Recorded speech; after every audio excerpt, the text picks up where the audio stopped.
অ্যালকিনের ওজনীকরণ বিক্রিয়ায় আমাদের অনেক সময় উৎপাদ থেকে বিক্রিয়ক নির্ণয়ের প্রয়োজন পড়ে।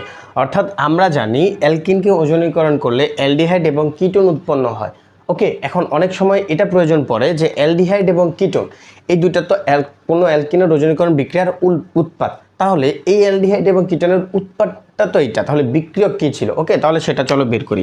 এখানে ইথানল এবং প্রোপানল অর্থাৎ অ্যালডিহাইড এবং কিটোন এটা ছিল, ধরি এটা কোনো একটা অ্যালকিনের ওজনীকরণের উৎপাদ, তাহলে এইটা থেকে আমরা খুব সহজে বিক্রিয়ক বের করতে পারবো। একেবারে শর্টকাট কিভাবে?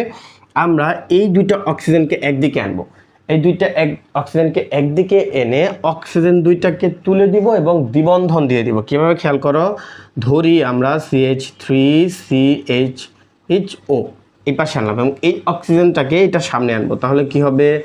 O ডাবল বন্ড C, এই কার্বনের এই হাতে ছিল মিথাইল মূলক এবং এই হাতে ছিল অন্য একটা মিথাইল মূলক। এতটুকু বুঝতে পারছো? জাস্ট আমরা সাজাইছি এইটাকে এবং এটাকে এইভাবে সাজালাম। এখন উৎপাদ বিক্রিয়কটা কীভাবে হবে? আমরা এই দুইটা অক্সিজেনকে তুলে দিব, এই দুইটা অক্সিজেন বাদ যাবে এবং এই দ্বিবন্ধনটা এই দুইটার মাঝখানে চলে আসবে। তাহলে বিক্রিয়কটা কী হবে খেয়াল করো তো।